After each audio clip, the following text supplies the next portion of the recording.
بسم الله الرحمن الرحيم. الحمد لله رب العالمين. الحمد لله الذي هدانا لهذا وما كنا لنهتدي لولا أن هدانا الله.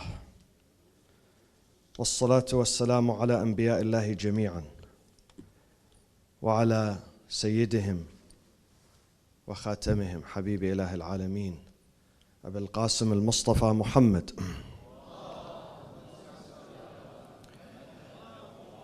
وعلى أهل بيته الطيبين الطاهرين وأصحابه المنتجبين ومن تبعهم بإحسان وإيمان إلى يوم الدين.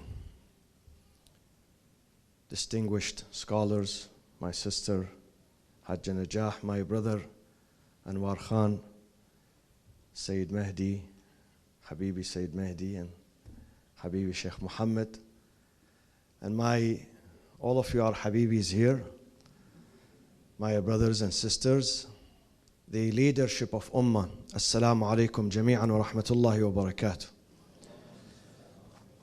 I'm deeply honored to stand among you this morning with this highly distinguished panelist and in the capital of Shia Islam in America, Dearborn. And let me recognize the pioneers of Ummah, those who worked very hard to bring about this organization almost 20 years ago. Let me mention their names. مَنْ لَمْ يَشْكُرِ الْمَخْلُوقِ لَمْ يَشْكُرِ الْخَالِقِ. If we don't give due respect and recognition to the human beings who worked tirelessly to bring us together, then we are not doing justice to God. So among them is Dr. Perwez Shah. Please stand, Dr. Perwez. This man, with his work, with his dedication, brought about this foundation. Dr. Ihtisham Abidi, if you are here, please stand. Dr. Ihtisham Abidi is there, the current president of Ummah. Dr. Asad Sadiq, if you are here. Dr. Asad Sadiq and Dr. Zafar Ja'fari. May Allah bless you all, and many other men and women who worked very hard to establish such an organization is not an easy task. They overcame many challenges and obstacles, but they succeeded, alhamdulillah. And of course, we greet and we salute the new administration, the young blood that have joined Ummah recently and made these conventions possible. May Allah bless you all. May Allah protect you. My friends, there are two reasons why we are here in North America, in this continent. One reason is your personal choice.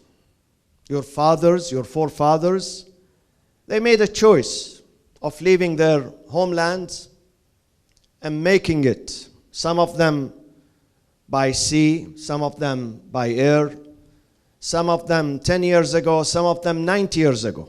In your case, 126 years ago, her grandparents made it to this continent. So it was a personal choice, definitely. For economic reasons, for religious reasons, for other reasons. Some of you asylum seekers, some of you came here to study, to work, to get married. But that was a personal choice. But that was not the only choice, not the only factor that brought you here to this continent. It was God's will too. It was God's decree too, the divine decree. إِنَّا كُلَّ شَيْءٍ خَلَقْنَاهُ بِقَدَرٍ. Every step that you take, every step any human being takes is by God's will. وَمَا تَشَاءُونَ إِلَّا أَن يَشَاءَ اللَّهُ رَبُّ الْعَالَمِينَ. You would never be able to make any choice without the stamp of approval of your Lord. So these two factors, the combination of human choice and God's decree, made you make this journey, this trip to this country. For a reason, for a purpose. For a reason we are here. Because you, the Muslims, are the ambassadors of this faith. Whether you are here to work, whether to study, or for other purposes, whatever brought you to this country, it was the design of God for an important reason. You are ambassadors. You are representatives of Islam in this country and the school of Ahlul Bayt. So we have a mission, my friends. We have a mission. Every day of life, every day of our life is a mission in this country. To reach out to others. After all, this is the main reason why God created us. Made us into tribes and nations. لِتَعَارَفُوا. So we recognize each other. So we speak to each other. So we reach out to each other. So we get to know each other. This is how we spread Islam. To the Christians, He's the Son of God, or He's the Lord. To the Muslims, He's the messenger of God, because God does not need a son. The most important attributes of God, God has many attributes. Not only 99, thousands of attributes. But the most important distinguished attribute of God is that He's self-sufficient. We are not self-sufficient. Even if we are rich, educated, we have family, we have health, we have friends, but still we are not self-sufficient. God is self-sufficient. And Jesus was not self-sufficient. Jesus needed to eat and sleep and drink. He was not self-sufficient. And Jesus could not be incarnated. God could not be incarnated in the shape of a human being. Because God, if He sits on this chair and He's a human, He cannot be on that chair. If He's in this airplane, He cannot be in the next airplane. If He's in Orange County, He cannot be in Chicago. This is the difference between Jesus and God. Jesus is not God. He's the messenger of God. She was paying attention. And I noticed that even some other passengers, because my voice is loud, we say it, we eat spices sometimes and the voice gets. When you speak about your faith, not in an emotional way, in an intellectual way, you will make sense, believe me. Try to share your religion. Try to share your faith. America is thirsty. The West is thirsty to the truth, to justice, to peace, to fairness, to equality, to tolerance. And we are the ambassadors. God brought you into this country not just to collect money and make money, but to bring your faith into this land, to establish justice. Oftentimes when we speak about the ideal community and ideal society, we say this is affluent, this is prosperous, this is advanced in science and technology. But we forget about justice. God says the ideal society that is based on justice. Oftentimes we the Muslims, when we speak about a society, we say this is an Islamic society. The standard for us is Islam. But God says the standard should be justice. يا أيها الذين آمنوا كونوا قوامين بالقسط شهداء لله. Be steadfast in maintaining justice in your communities, in your neighborhoods. Another verse says, لقد أرسلنا رسلنا بالبينات وأنزلنا معهم الكتاب والميزان ليقوم الناس بالقسط. So the masses, the people, they live up, they stand up, they maintain justice. Once we maintain justice amongst ourselves, we will be able to maintain it for others too. Justice is what is required, my friends. Yes, prayers are important, fasting are important, majalis are important, but what is more important is justice. Justice in your communities. And justice begins with yourself. It begins in your home, the way you deal with your spouse, the way you deal with your children, the way you deal with your parents. The other day I found someone who wanted to travel far to one of the continents. Why do you want to go there? He says, I want to go and help people. Then I found out that this person has abandoned and neglected his own parents at home. I said to him, your mission has failed, already failed. Because you could not do justice to the closest people to you, to your parents at home. You want to bring relief to people thousands of miles away from you? Justice begins with ourselves, with our families. My friends, we have a mission. Some of us, we live in this country for many decades, for 4 decades, 5 decades, and still we consider ourselves tourists in America. We don't get engaged. We hardly know our neighbors. We hardly know our society. During the last elections, I asked many people, did you go to the ballot box? They said no. No, I didn't. You know, many of them did not know we had elections. People who are citizens. Many Muslims, all what they know about citizenship in this country is the passport. Just the passport. They wait to be citizens just to apply for a passport, to travel with an American passport. But they know nothing about the political process. They know nothing about their civic duties, their civic leaders. We have to determine our future.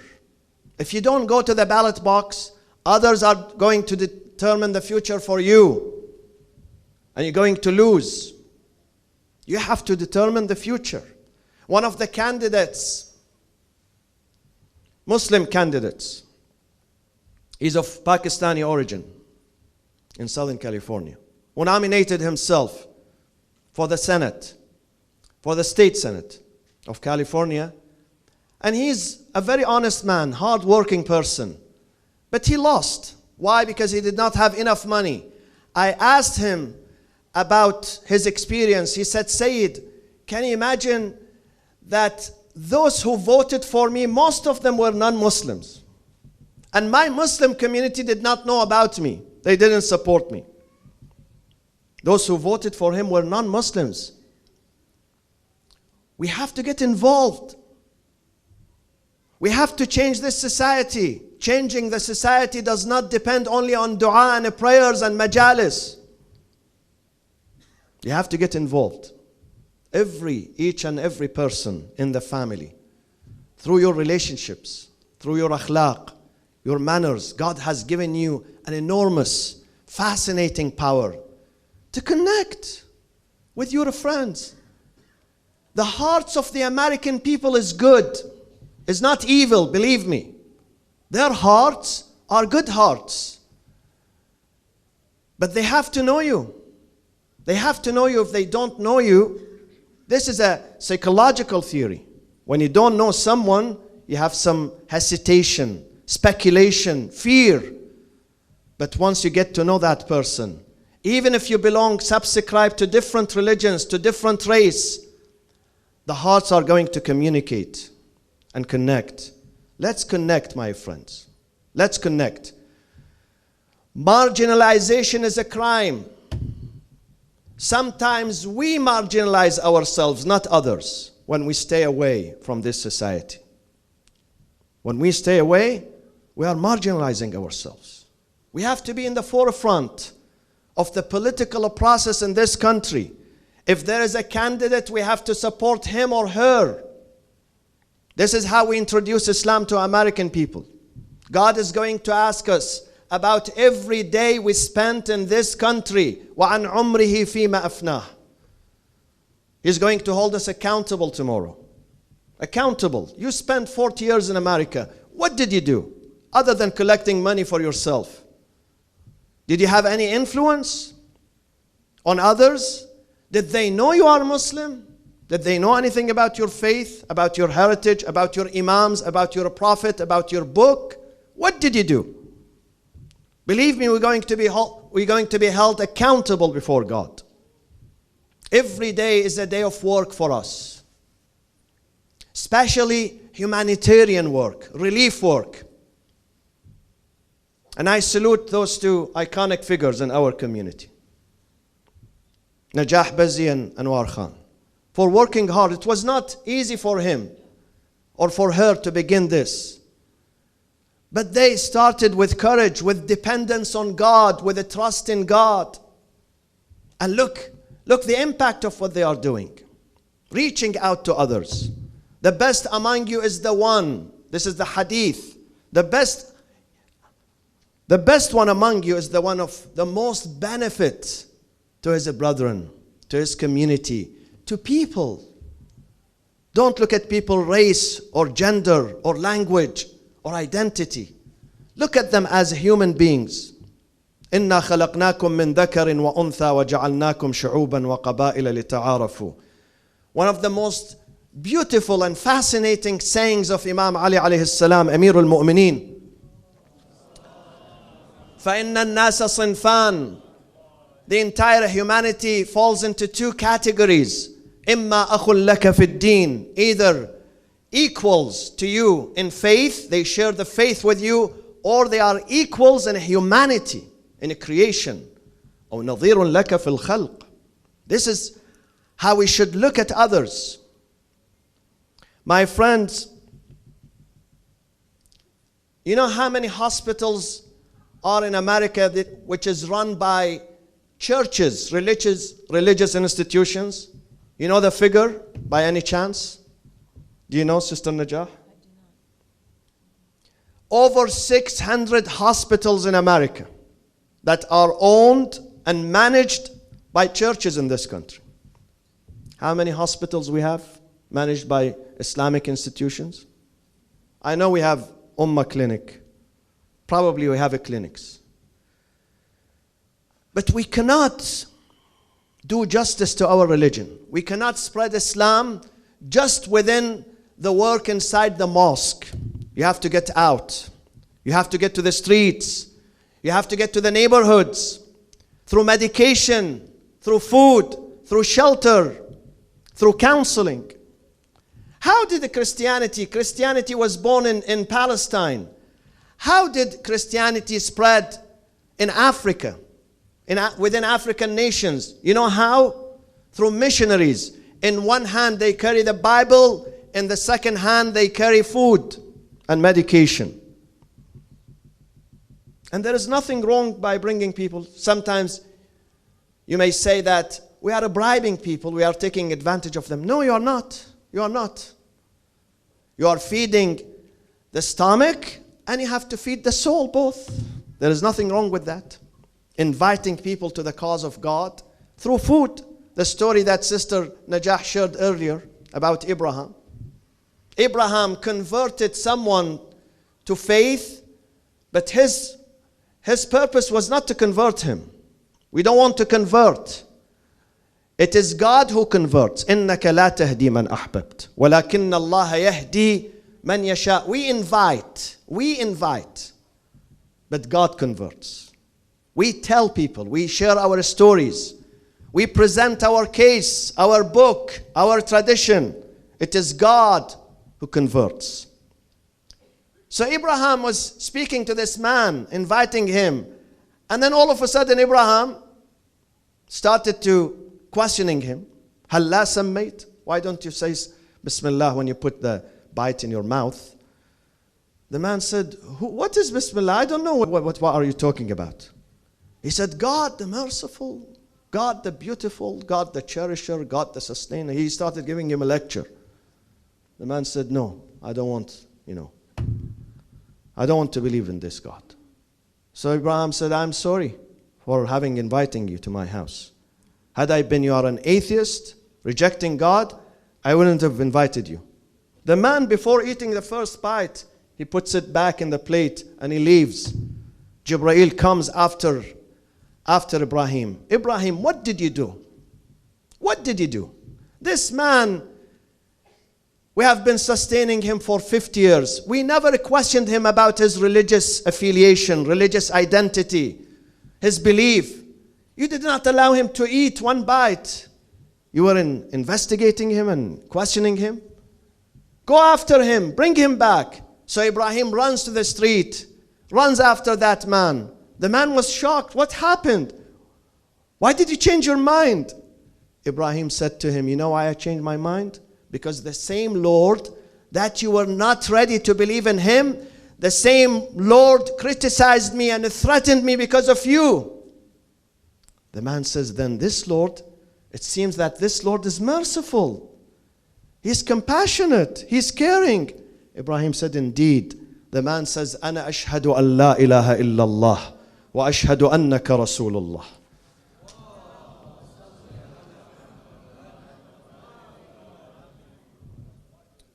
We have a great opportunity in this country.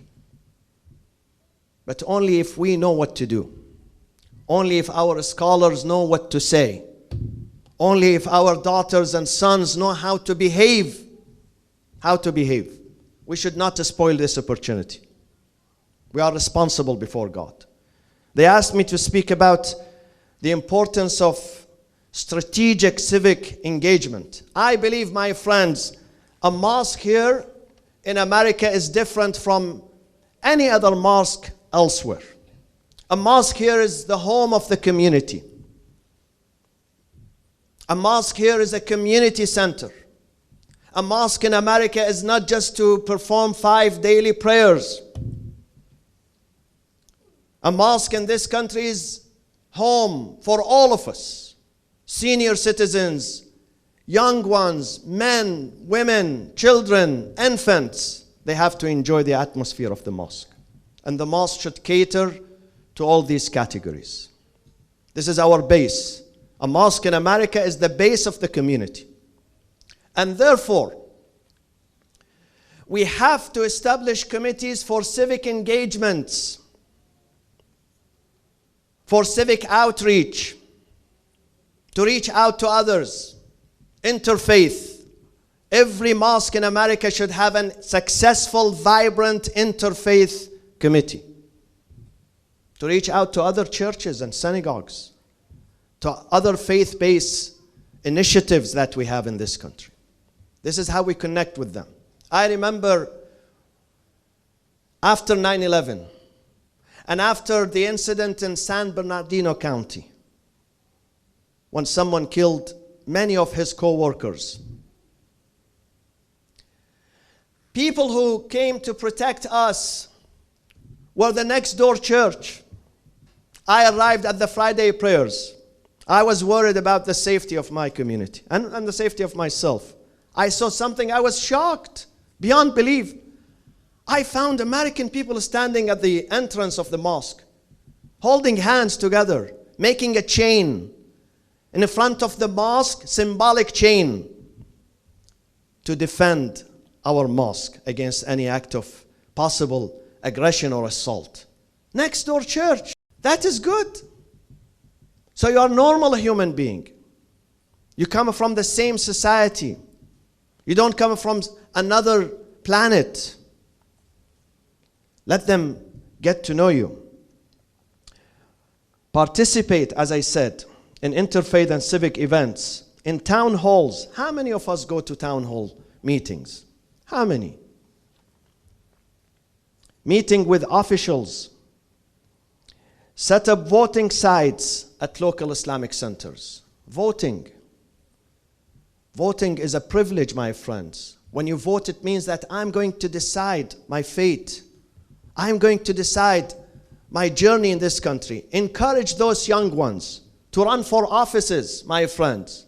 Let them run, especially the female ones.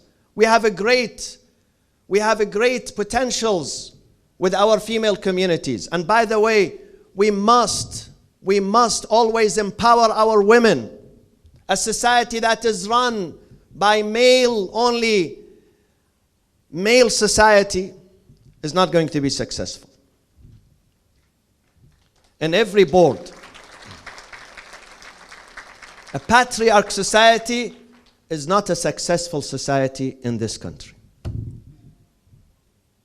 We have to empower our women. Board members, sometimes we assign them tasks. Yeah, you take care of cooking, food, niyaz. No, not only cooking, but speaking also, presenting Islam, reaching out to others. Important board members should be females in our Islamic centers, in our communities. Imams have to encourage them. Remove these partitions. Please remove them. They are not for America and Canada and Europe. Teach them how to treat each other with respect, with honor, with civility. Putting partitions is creating suspicion. Suspicion between the two genders. Putting partition meaning that I don't trust myself, neither I trust others. Remove them. Teach your young ones how to respect. Tell your son, your daughter, that consider those people are your sisters.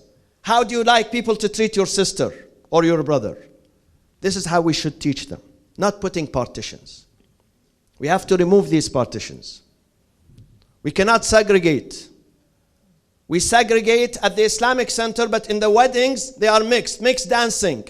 This is hypocrisy. We're going to create conflict and confusion with the young generation. God is everywhere. God is in the mosque and in the wedding party. One thing about Ummah before I conclude.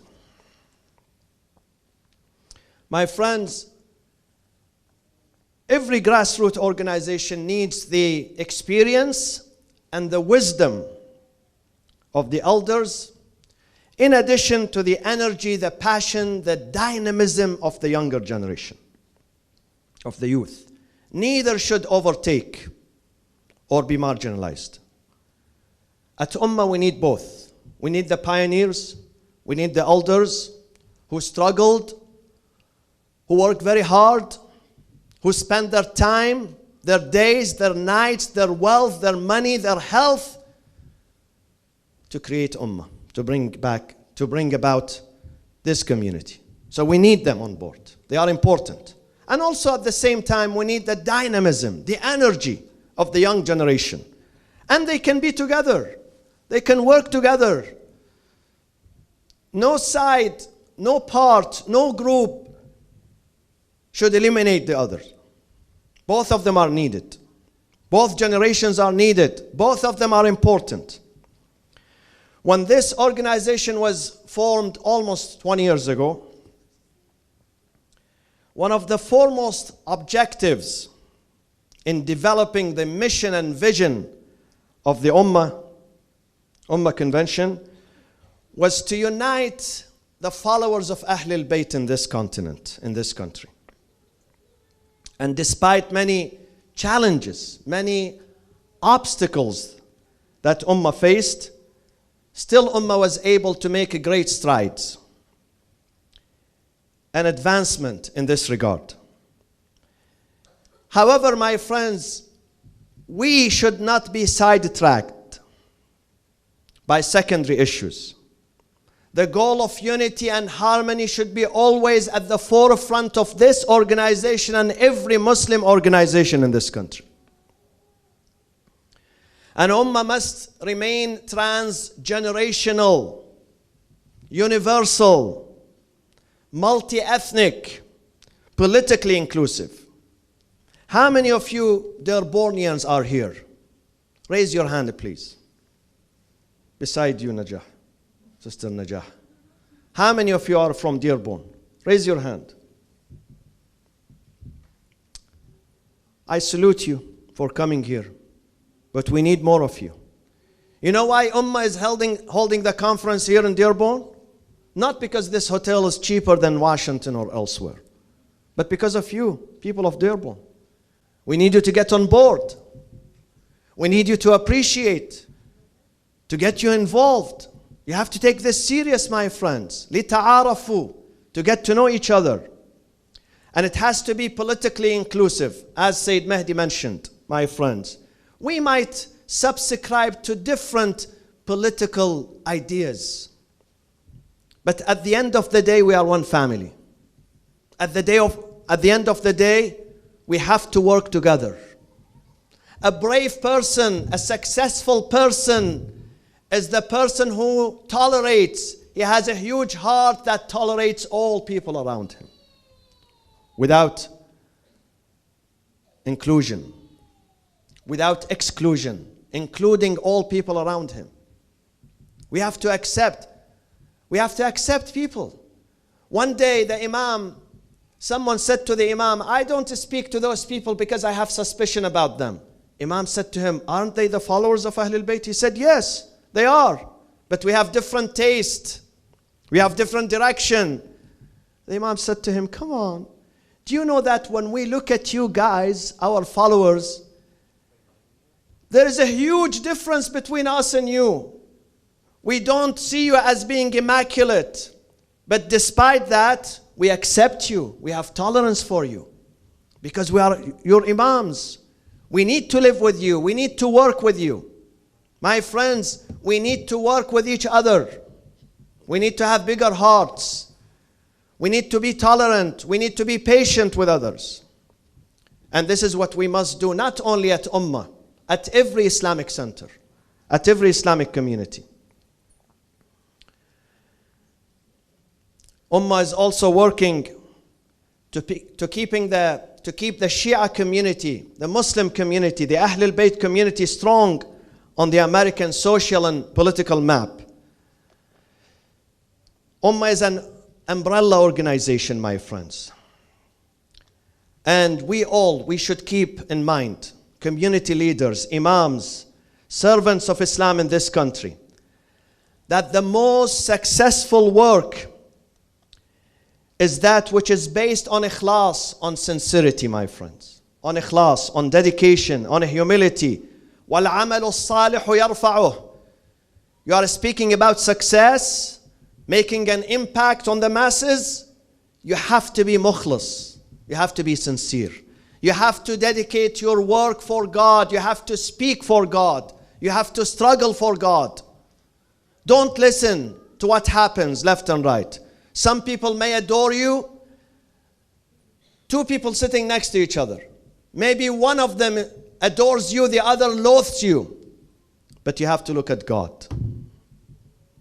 You have to look at God, what God says. وَالْعَمَلُ الصَّالِحُ يَرْفَعُهُ إِنَّمَا يَتَقَبَّلُ اللَّهُ مِنَ الْمُتَّقِينَ. Only God accepts the work and the effort of the pious, the righteous. Let's put this in the forefront of our life.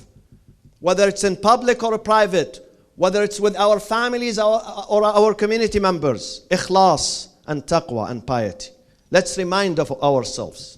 We are the followers of Ahlul Bayt. And Ahlul Bayt were distinguished with two things. Number one, piety. Number two, knowledge. I'm going to speak tonight, inshallah, in the celebration, the grand celebration about Imam Rida. Imam Ali ibn Musa Rida was alimu Ahlul Bayt, the scholar. What does that mean? The scholar of the family of the Prophet. And we need these two. We need knowledge and we need piety. وآخر دعوانا أن الحمد لله رب العالمين وصلى الله وسلم على سيدنا محمد وأهل بيته الطيبين الطاهرين والسلام عليكم ورحمة الله وبركاته.